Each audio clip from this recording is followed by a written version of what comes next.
Guys, thank you so much for speaking with us at Comic-Con. Obviously, the 50th anniversary for Comic-Con is a big year, but for you guys, your amazing documentary, I just had the privilege of watching it this last week.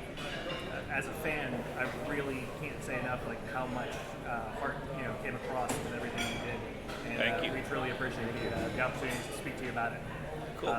So with the process of going back and talking about the show this many years later, was there anything that came to light that didn't really hit you at the time when you were filming it? Just maybe memories or things that just came across even more impactful now than it was at the time of filming? Well, I mean, for me, it was more about how deeply the cast and crew seemed to feel about the show now. You know, at the time we were doing 26 a season. It was a full-time, a never-ending slog from one season to the next. So I don't think people had time to sit back and really think about the show as much. Now it's like, there's enough time has passed, so there's a lot of emotion there. So that's what I came away with. Some of the stuff, when Nana said she considered me a suit, that shocked the living hell out of me. I didn't really think that I was one of those guys, but I guess to the cast, I didn't get down to the set that much because we were so busy. This is weird because you never wore a suit. I know, or even anything resembling a suit. But I guess she meant authority, which, I didn't even think at the time, there were levels of authority. And my authority came on the grassroots, boots on the ground authority, not the one making like the major decisions. So, but that was surprising for me. What about you guys? Well, I learned that you argued with some of the suits to get some of your ideas across and to fight for different things that you enjoyed on the show or that you wanted to promote on the show. That was informative to me. But Aron and I are watching the show again for the first time. For the first time. Yeah, for the first time. We've never really watched a show from beginning to end, and so watching it now over, having all these relationships and having all this experience built up, it's interesting because there's so many things that you see the beginnings of, and you say, oh wow, that's the beginning of this, that's the beginning of that, and these are the stories that they were telling, and I think that is impactful for me in hindsight. Just seeing that the impact of the show and the subject matter was such that it still resonates to this day, as far as the lessons that are learned or the thoughts that are provoked from the viewer's side. Yeah, and from my perspective, I'm a recurring guest star on the show, so I didn't get every script. So I didn't really have all the stories going on for all 7 years. So even in season 1, we're watching all the shows, but I'm only in a few episodes. So far, we're up to, I think, episode 10. And this isn't really, I don't think, directly answering your question, but we're watching it, and Jake and Sisco have this conversation that I never knew existed because I never read that script. And he's talking about, Nog is a ladies' man, he's hanging out with Nog and he's teaching him about women, and girls, and Sisco's getting upset. He's all, that kid, he's farther from the truth, by the way. He's staying up late. He's probably doing other things with those girls. And I'm like, wow. And he says, Nog's an older guy, and I'm like, oh, I always thought I was the same age. And then later in that scene, we watch this woman walk away, but I played it like an innocent kid going, and I should have been like, had I known that, or this is a different episode, had I known that from the episode previously, I would have been, watch this, Jake, and walk towards her. So it's kind of interesting watching our show now and watching how wonderful our show is. The characters, everything all the groundwork that they're laying where I know it goes, and watching that journey get there. And watching the documentary, what I really enjoyed was listening to all the others of our show, like Andy and Renee and the Nog and Terry and everyone else's experiences. And speaking of, just to piggyback on that, there's a moment in the doc, Andrew, where you said that your character was definitely gay and was definitely hitting on Sid's character. And as we were rewatching it, it's so funny to see his awkwardness as you put your hands on No, his yeah, right. It was wonderful. And that was totally unscripted too. Right. I mean, totally unscripted.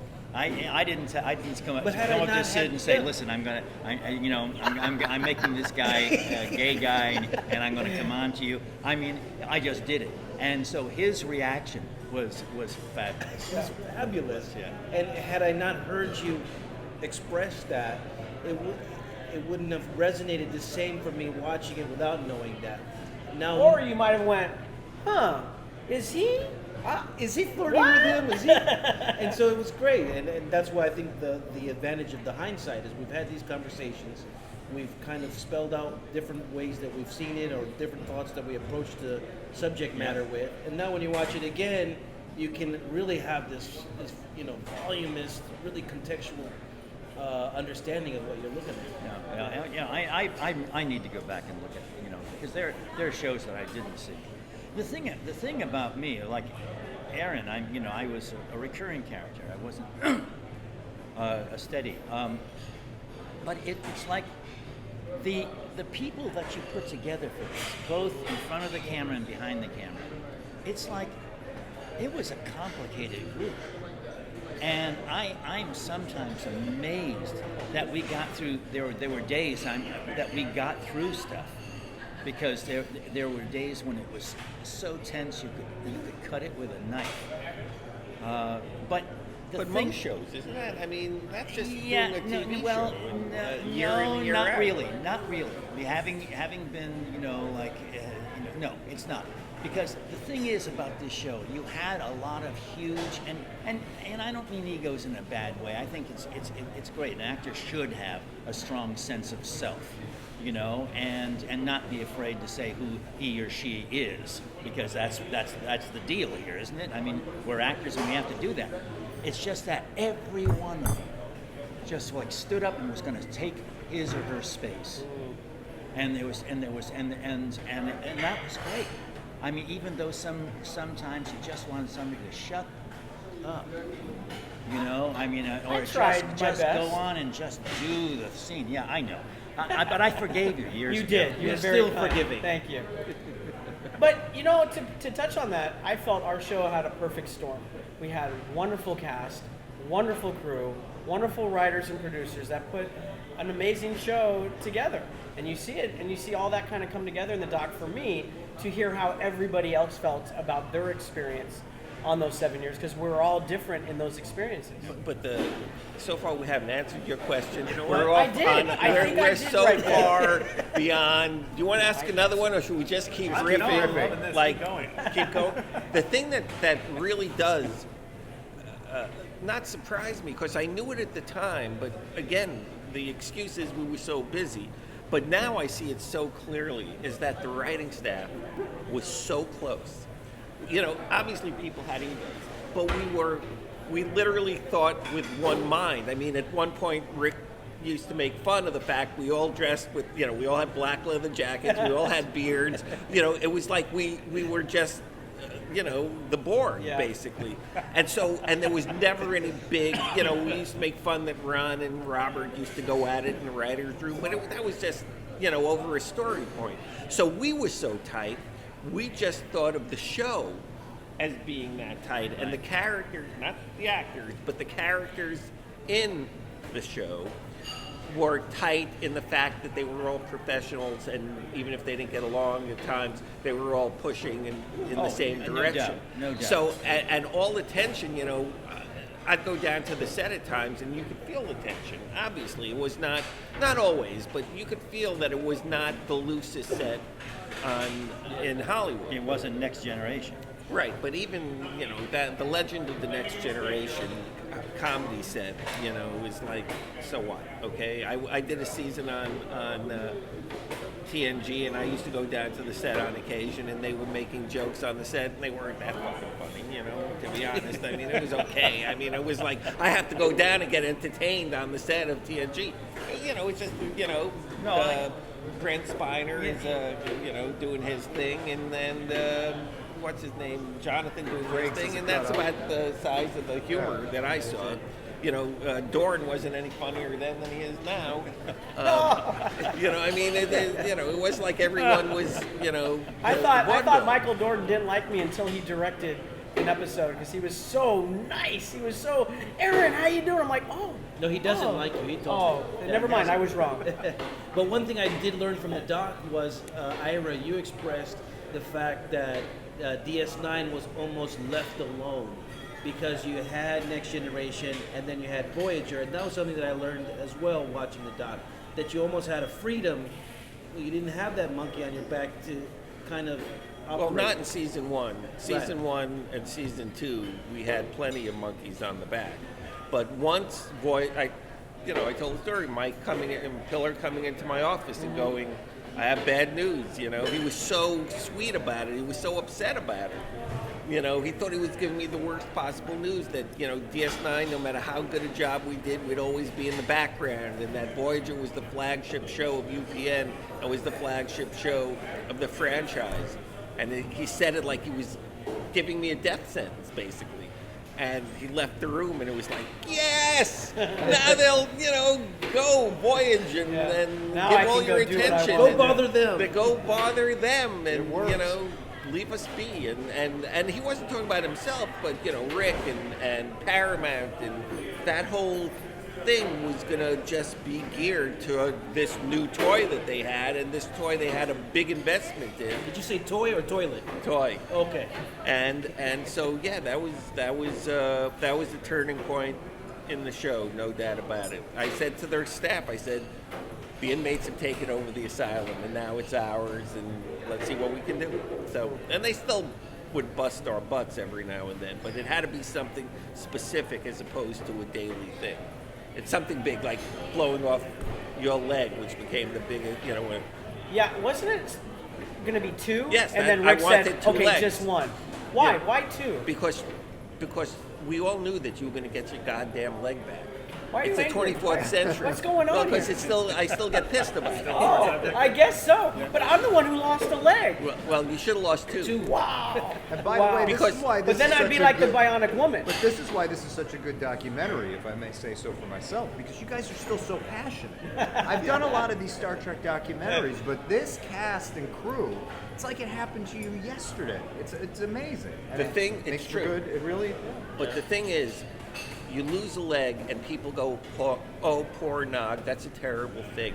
You lose both your legs, you are half a human being. That is like, now it's uncomfortable. Now it's like really uncomfortable. You can't walk around, you know, as easily with the stick. It's like disturbing, and that's what they hated about it. That's why Rick didn't allow it. But I thought if we're gonna do it, we should do it and make it really be something he has to overcome. See, He's gonna start to argue with me. He is I gonna- am. But also, Well- he's not a human being, he's a Ferengi, so Yeah. technically Well, would have been okay. I guess it's because I never ever went into the next episode, Paper Moon, thinking it's about the leg. So whether to me it was 1 or 2, wouldn't have mattered because that wasn't what I felt I was dealing with. Does that make sense? No, of It's course. kind of like with my own personal life with my kidney. It wasn't the fact that I was on dialysis or having a transplant. It was dealing with my life in that paradigm. So for me, not going on, it could have been an arm, a leg, and both legs, and still been replaced. But that's not really where the wound is. You know what Right. I mean? Yeah. So that's really But my argument back. I didn't But feel you're like. talking about you. I'm talking about how the audience reacts. Yeah, but I But don't it's think. all about him. No. Yeah. Oh, come on. Yeah. It really Come is. on. Even Andy. That's not. Even no. Andy. acknowledges that. I thought you said you forgave me. We have it on this that you said you forgive me. I don't think you really did. He might just be a simple No, tailor. but I think my point is, I think I'm a the simple tailor. viewers, I don't think they think about that as much either. They think about what's inside. Is my point.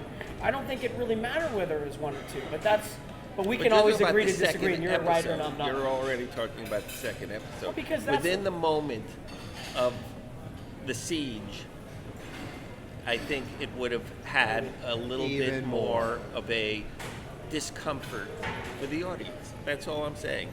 Maybe. Too Maybe. bad it wasn't in the writer's room. Yeah, really. Thank God. Can you imagine? They never would have gotten anything done. Hey, Tuber, what's up, Andy? No, listen. I'm just I playing. love you. I'm just calling it the way it is. I mean, Wow. sorry. Love, small L. See, what is this? You know, I don't. I feel like I'm still Clearly, getting my we leg. should have had his You know, mouth off. blown. And on the same note, you know, you did head a blown beautiful season 8 teaser, and poor Nog. I mean, not to spoil it, but poor Nog.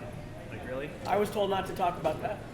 Well, we won't. We go can into leave it at poor spoilers. Nog. Poor Nog. Poor I Nog. was literally told not to talk about Okay. that. When season 8, you lost both ears, right? Yes, that both lobes. I am lobeless. That's right. Oh, okay. And there's nothing worse to a Ferengi than being lobeless. No, lobeless. Oh, it's worse than being loveless. Exactly. Well, we only have 2 minutes left, so I just have one last quick question, since obviously this has taken on a life of its own. In terms of the moment that DS9 clicked for each of you, what was that moment like internally? What was the defining moment for you, either on screen, off screen, as pieces were in development? What just stands out to you as being your it moment? I didn't know what I was going to do with this character. Had no idea. I didn't know a Ferengi from, sushi bar, and so and I thought, okay, I mean, they hired me. I got to do something with this. They put the makeup on me. They put the costume on me. I looked in the mirror, and it was all there. I didn't have to act, and it was such an incredible sense of freedom, and that really. It's happened in other times in strange, ways, but never like that.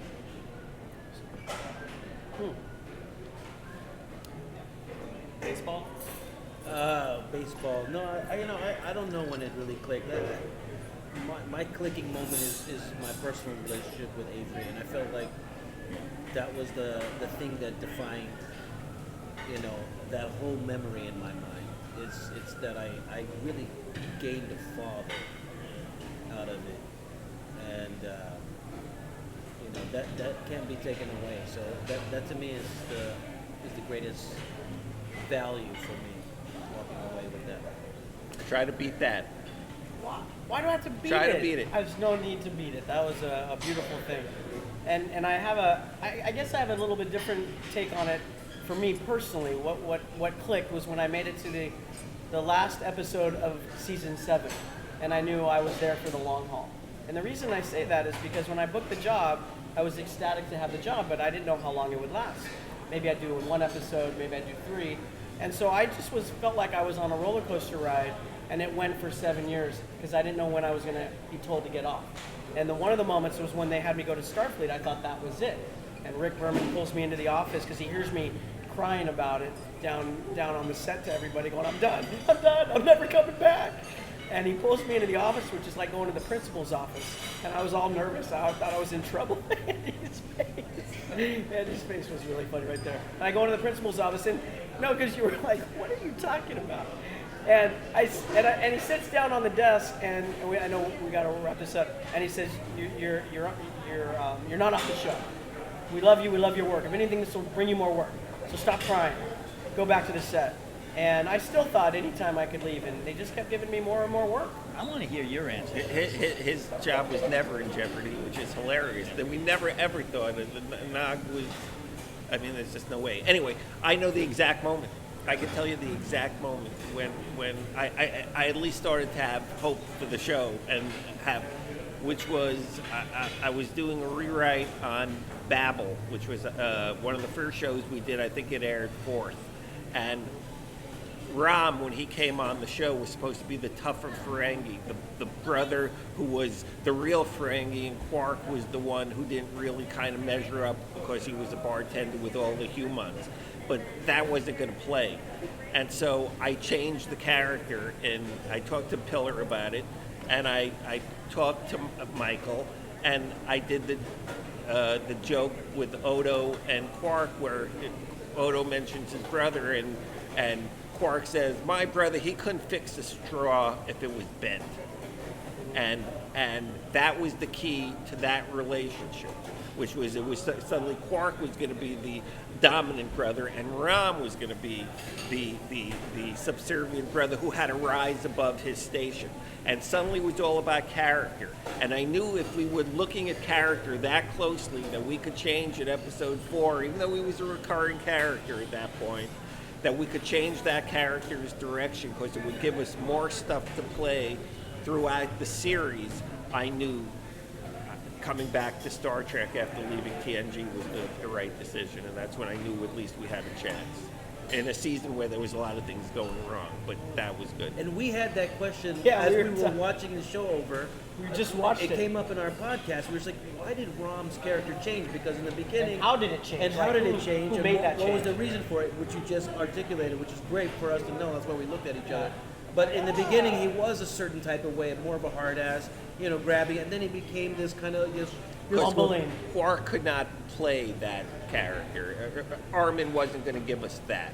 He So- wasn't going to give us that. So did you tell Max ahead of time, and then Max had to kind of rework and think about Or how was he it might just want the writing? I cannot tell you because I don't We'll have really him on our remember. show. We'll have to ask him. That's really I don't interesting. remember. Yeah. Well, our time is cut off. Thank you so much. Thank you. We Honestly, just began. I know. I feel like we could talk See how for much hours, fun we're but- having? Seriously, this is a pleasure, and I really appreciate your time. Thank you. So, Thank you. Documentary is beautiful. As Thank a you fan, so much. I loved every single minute of it, and Terrific. getting to relive it with you guys through the documentary was truly an experience. Thank you. Thank you. Thanks.